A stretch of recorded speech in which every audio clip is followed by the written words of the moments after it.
السلام علیکم۔ آج ہم لوگ پڑھیں گے اعمال رمضان میں سے پہلے عشرے کے اعمال۔ عمل نمبر 1، روزہ۔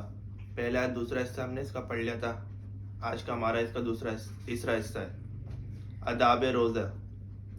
آداب روزے میں دو چیزوں کی بڑی اہمیت ہے، ایک سحری اور دوسری افطاری۔ درج ذیل میں ان دونوں کو تفصیل سے بیان کیا جا رہا ہے۔ سحری کی فضیلت۔ سحری کھاؤ کیونکہ سحری کھانے میں برکت ہے۔ اللہ تعالیٰ اور اس کے فرشتے سحری کھانے والوں پر رحمت نازل فرماتے ہیں۔ یہ بھی فرمایا کہ ہمارے اور اہل کتاب کے روزے میں سحری کھانے کا فرق ہے۔ مقدار خوراک۔ سحری میں نہ تو اتنا کم کھائے کہ عبادت میں ذوق محسوس ہونے لگے، نہ اتنا زیادہ کھائے کہ بد ہضمی کی وجہ سے دن بھر کھٹی ڈکاریں آتی رہے۔ سحری کا وقت۔ سحری کھاتے ہیں رات کے آخری چھٹے حصے کو، اور اس میں بھی تاخیر مسنون ہے، مگر اتنی تاخیر نہ ہو کہ صبح صادق کے ہونے کا وہم ہونے لگے۔ سحری میں کوتاہیاں۔ بعض لوگ تراویح پڑھ کر کھانا کھا کر سو جاتے ہیں اور سحری کے ثواب سے محروم رہتے ہیں۔ بعض لوگ سحری کھا کر فجر کی نماز پڑھے بغیر یا گھر ہی میں پڑھ کر سو جاتے ہیں۔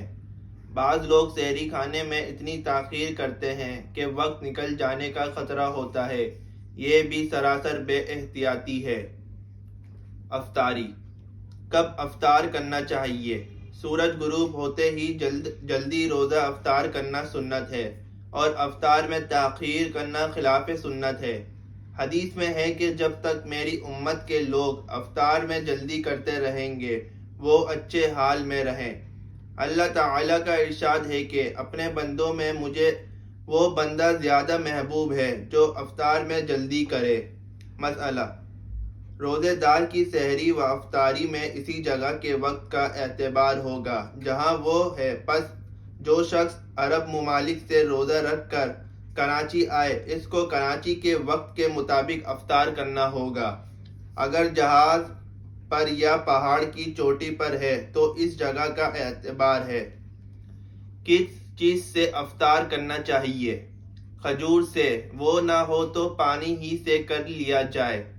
حدیث کہ جب تم میں سے کسی کو روزہ ہو تو وہ کھجور سے افطار کرے، یا اگر کھجور نہ پائے تو پانی ہی سے افطار کرے، اس لیے کہ پانی کو اللہ نے ظاہر و باطن کو پاک کرنے والا بنایا ہے۔ کتنی مقدار خوراک ہونی چاہیے؟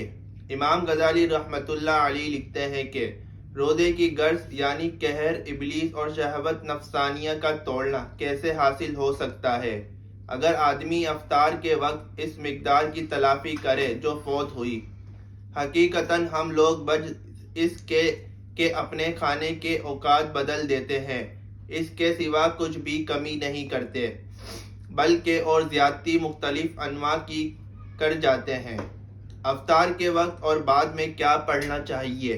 حضور صلی اللہ علیہ وسلم جب افطار کرتے تو فرماتے: اللہم انی لک صمت وبک آمنت وعلیک توکلت وعلی رزقک افطرت۔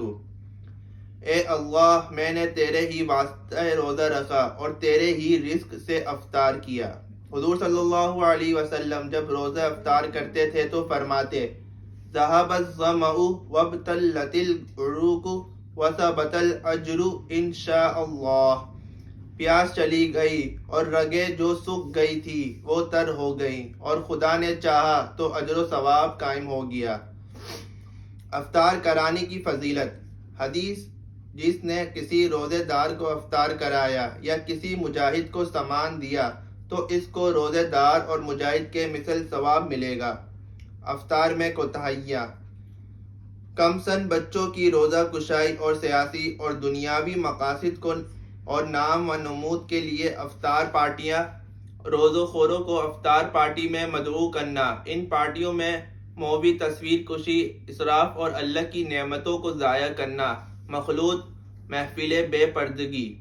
افطاری کا قیمتی وقت بجائے دعا، ذکر، تلاوت کے افطاری کی تیاریاں اور افطار پارٹیوں کی تیاریوں اور ٹی وی دیکھنے میں گزار دینا۔ افطاری پر اس طرح ٹوٹ پڑنا کہ افطاری کی دعا بھی یاد نہ رہے، حلال مال سے افطاری نہ کرنا یا حلال ہی سے کرنا لیکن بہت زیادہ کرنا۔ تو یہ تھی آج کی ہماری اعمال رمضان میں سے، اس کا پہلا اور دوسرا حصہ ہم نے پڑھ لیا، تو یہ آج کا ہمارا تیسرا حصہ تھا عمل نمبر 1 روزے میں سے، تو یہ مکمل ہو گیا۔ تو جو کچھ پڑھا گیا سنا گیا، اللہ پاک ایسے ہی ہمیں اس پہ عمل کرنے والا بنا ہے اور اس کو زیادہ سے زیادہ دوسروں تک پہنچانے والا بنا ہے، اور یہ باتیں آپ بھی سیکھیں اور دوسروں کو بھی سکھائیں اور اس پہ خود بھی عمل کرنے والے بن جائیں، اور حضور صلی اللہ علیہ وسلم کی مبارک محنت، مبارک طریقے اور مبارک عمل ہماری زندگیوں میں شامل ہو سکے اور اس پہ ہم عمل کرنے والے بن جائیں۔ تو بس آج کے لیے اتنا ہی تھا، ملتے ہیں آپ سے نیکسٹ ویڈیو میں، تب تک کے لیے اجازت دیجیے، اللہ حافظ۔